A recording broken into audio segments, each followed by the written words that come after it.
Do you believe you have the best team for Pokemon Black and White? Drop it in the comments section below. Teams that gather a lot of attention will be featured on my upcoming Best Team series, where I use your team in a full playthrough and rank it on a custom leaderboard. That series will begin as soon as I reach 1,000 subscribers. Make sure to click the subscribe button for a chance to make history in the Pokemon community. With that said, let's get on to the video.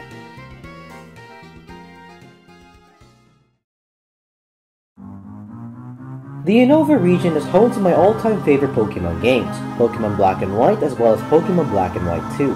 The games have a thought-provoking story that cleverly inserts the legendary Pokemon in a way that makes them not just scary monsters that can destroy the world, but also symbols of clashing ideologies. It is truly unfortunate that if you want to use the best team for this game, you have to reject using either legendary, even though using them makes for a more fun engagement of the game's story. This is because you can only access them after defeating the Elite Four, and at level 50, both Pokemon are over-leveled. The best team in this game can defeat both N and Ghetsis with a team whose members do not exceed level 45. I understand that this number is high compared to the other teams I have created where the average levels were in the 30s, but this is because the developers of Pokemon Black and White improved the level curving to make it easier for casual players to avoid having to overcome the major obstacles in this game with under-leveled Pokemon. If you disagree with any of my choices, feel free to let me know in the comment section below. With that said, let's get on to the sponsor. Let's get on to the video. Subscribe. When coming up with a team that I want to call the best, I carefully look at the obstacles where without the right members, I have to resort to Operation Abuse the Bidoof, where I walk into the grass and have to keep fighting this ugly thing in order to raise my Pokemon to a higher level than I would have to if the Pokemon were the right choice for the team. In Pokemon Black and White, we're already presented with a major obstacle at the very first gym. What's unique about this gym is that no matter what starter you choose, the gym is tailor-fit to pick an elemental monkey that has a type advantage against your starter. You can actually access an elemental monkey of your own that has a type advantage against that elemental monkey, but even though I personally love the elemental monkeys, by the way, anyone who doesn't can fight me, none of them are valuable enough to be on the best team. Grass is weak to Berg's bug types, Elisa's Emolga's, Skyla's flying types, Bryson's ice types, Drayden and Iris's dragon types, and every member of the Elite Four, as well as N and Ghetsis' teams that know a flying, fire, ice, and bug type move. Water is weak to Berg's Levany and Elisa's electric types, and does not provide any particular advantage against the other gyms aside from Clay's ground types and some select members from the Elite Four and N's team. Fire has a lot of type advantages in the game, but there is another fire-type Pokemon more valuable than Simisear. We need a Pokemon for the team that can overcome the first gym regardless of the starter you pick. Such a Pokemon is one that is neutral to all the elemental types, but has an advantage due to being the focus of the team's initial training that leads to being over-leveled. There are 4 options to pick before the first gym: Stoutland, Watchog, Liepard, and Unfezant. Watchog and Liepard have no redeemable stats, while Unfezant has decent speed and physical attack. However, Stoutland also has a good physical attack and has decent bulk. The tiebreaker that separates these two Pokemon is the ability Intimidate, which makes Stoutland the winner. Intimidate is useful for lowering the physical attack of any Pokemon, which makes Stoutland essential for overcoming many later obstacles in this game. None of the other early options in the game can match his contribution to the team. The next obstacle in the game is Lenora's normal-type gym. She's really annoying to defeat because there is a need to navigate around her Herdiers Intimidate, and her Watchog knows Hypnosis. A long, drawn-out battle won't work in our favor, so there is a need to use a Pokemon with a type advantage against a normal gym to quickly defeat these Pokemon, which is a fighting Pokemon. You can catch 3 fighting Pokemon in the Pinwheel Forest: Throw, Sock, and Timber. Throw and Sock are version exclusives, which automatically eliminates them as potential members, and Timber is a trait evolution Pokemon, so he doesn't make the cut either. Making the right choice to take down Nora brings back our discussion on the elemental monkeys. As I said, only fire is useful for other obstacles in the game, and the fire-type starter, Emboar, is also a fighting type, making him more valuable than Simisear and the best choice to defeat Nora. After Nora, we have to worry about Elisa's electric gym. The typical strategy to overcome this gym is to pick a ground-type Pokemon because of its immunity to electric types, which is applicable in this game. However, Elisa's Emolgas are flying types, which makes them immune to ground-type moves, making it necessary to pick your member very carefully. There are 2 options available to choose from: Excadrill and Crocodile.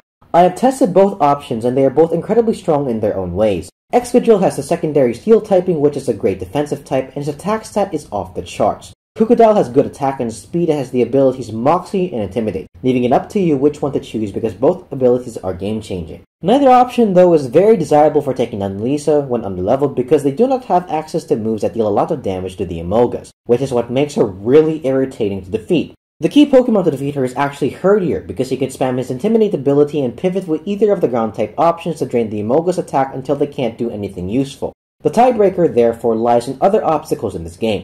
I'll focus on the first one, Skylar's Gym, because there is a need for a longer discussion in the other obstacles where my Pokemon of choice is useful. While neither Crocodile nor Excadrill learn a Rock-type move before battling Elisa, Excadrill learns Rock Slide at level 29, just in time to battle Skylar. Crocodile, on the other hand, never learns a Rock-type move. Excadrill therefore earns the slot on the team. The next obstacle is Clay, who is also irritating to defeat. His Palpitoad is only weak to grass types, and his Excadrill is only weak to water, fire, and fellow ground types. While Excadrill and Emboar are ground and fire types respectively, they are still in their pre-evolved forms and are outmatched by Excadrill without some help. We therefore need to make a decision to choose between a water and grass type to add to this team. But which one do we pick? Like I said earlier, neither grass nor water by themselves make a great impact on this game, so we have to look at Pokemon who have a secondary typing useful for other obstacles in this game. The options we have are Seismitoad, Levany, Caracosta, Swanna, Jellicent, Ferrothorn, and Amogus. With regards to the viability of these options, Seismitoad does not make the cut because we already have a ground-type Pokemon. Caracosta is weak to Elite Four Marshall's fighting types and is neutrally vulnerable to special attackers. Swanna's flying type only has a type advantage against Elite Four Marshall, but his fighting types are bulky and have rock coverage moves, making her impact negligible. Jellicent cannot be accessed until he obtains Surf HM, which is not available until after defeating this gym. Excadrill already has the benefits that come from the steel typing, making Ferrothorn a redundant addition. Lastly, Poison has no significant impact on any obstacle in this game. This leaves us with Levany. Levanie's secondary typing is Bug, which is useful against Elite Four Grimsley and Caitlyn because Bug is strong against Dark and Psychic type Pokemon. This makes her the best choice for defeating Clay. Levany cannot take up Excadrill by herself due to Excadrill's steel typing, and there's actually a need for another Pokemon to help defeat Clay, but we'll talk about that Pokemon when we get to the discussion on the later obstacles in this game. So far we have picked 4 members for the team. With these 4 members alone, the remaining gyms in the game are a breeze.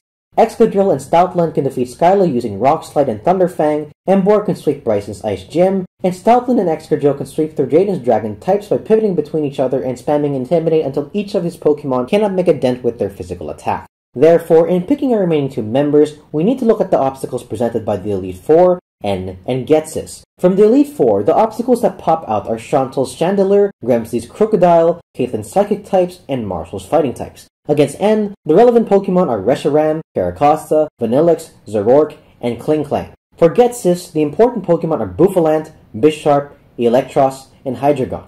Chantal's Chandelure cannot be taken down with just one Pokemon due to her outspeeding the entire team and having an insanely strong special attack stat. The team has to work together to drain her PP for Fire Blast, which can be done by sending in Levany and using the move Protect before switching into a Pokemon that resists Fire-type moves. Caitlyn's Psychic types are, well, Psychic types. If you've seen my other Best Team videos, you would know how threatening they are for most neutral types. That said, we can at long last add a Dark-type Pokemon to this team to take her down. This is because there is a Dark-type Pokemon that is also useful for the other remaining obstacles on this game due to its secondary typing. Let's take another look at N and Ghetsis' strong Pokemon. I'll discuss how to take down Reshiram and Electros later, but look at the rest of them. Notice something? They're all weak to the Fighting type.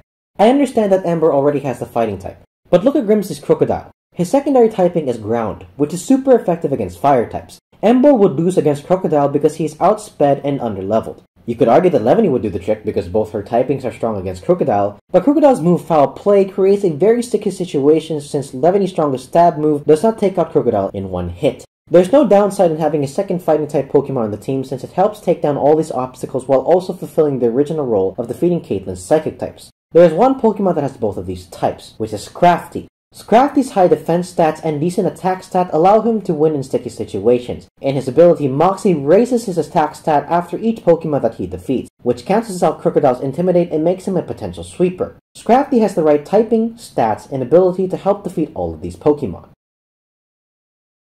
The remaining obstacles left in the game are Marshall's Fighting types, N's Reshiram, and Ghetsis' Electros. Fighting types are defensively weak against Flying and Psychic types, but Marshall's Pokemon have coverage moves against both types, so neither one of those types are fair game. Offensively, Fighting types struggle against those same types along with Poison, Bug, and Ghost. Bug is weak against Reshiram, and Poison types don't offer any advantage against Reshiram and Electros. What about Ghost? By itself, the typing offers no advantages against Reshiram and Electros either, but take a look at the Ghost-type Pokemon in this game. The options are Chandelure, Jellicent, Golurk, and Cofagrigus. The secondary types of the first 3 Pokemon do nothing to help take down Reshiram and Electros, so all that's left is Cofagrigus. He has the Mummy ability, which nullifies any opponent's ability if they hit him with a physical attack. Electros has no weaknesses because of his ability to Levitate, which cancels out his only weakness to ground types. However, hitting Cofagrigus with a physical attack will disable his Levitate ability, making him vulnerable to ground types, and Excadrill can switch in to finish him off. What about Reshiram? Well, his strongest move is Fusion Flare, which is just as devastating as Chandelure's Fire Blast, and using the same PP stall strategy would cause members to faint, placing them at a crippling disadvantage. However, Cofagrigus is bulky enough to tank one hit from Fusion Flare and has the move Disable. While Reshiram is disabled, Excadrill can switch in to take him out since he resists Reshiram's other moves. Cofagrigus is the best choice to overcome these 2 obstacles.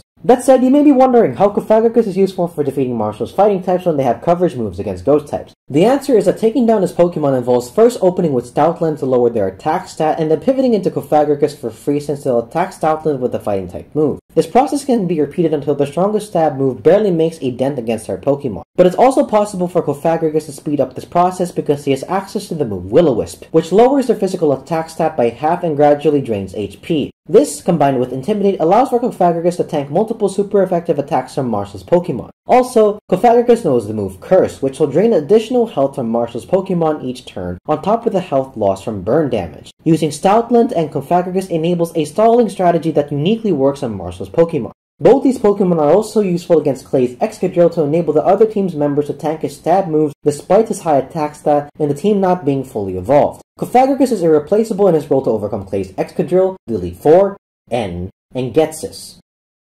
And there you have it, the best team for Pokemon Black and White. Using this team, you can defeat all the important trainers in this game on your first try without any extra grinding. As always, if you have any feedback and additional ideas to share, leave it in the comment section below. And don't forget to subscribe because my best team series where I use your teams will not begin until I reach 1,000 subscribers. That's pretty much it for this video, thanks for watching. DFuego, signing out.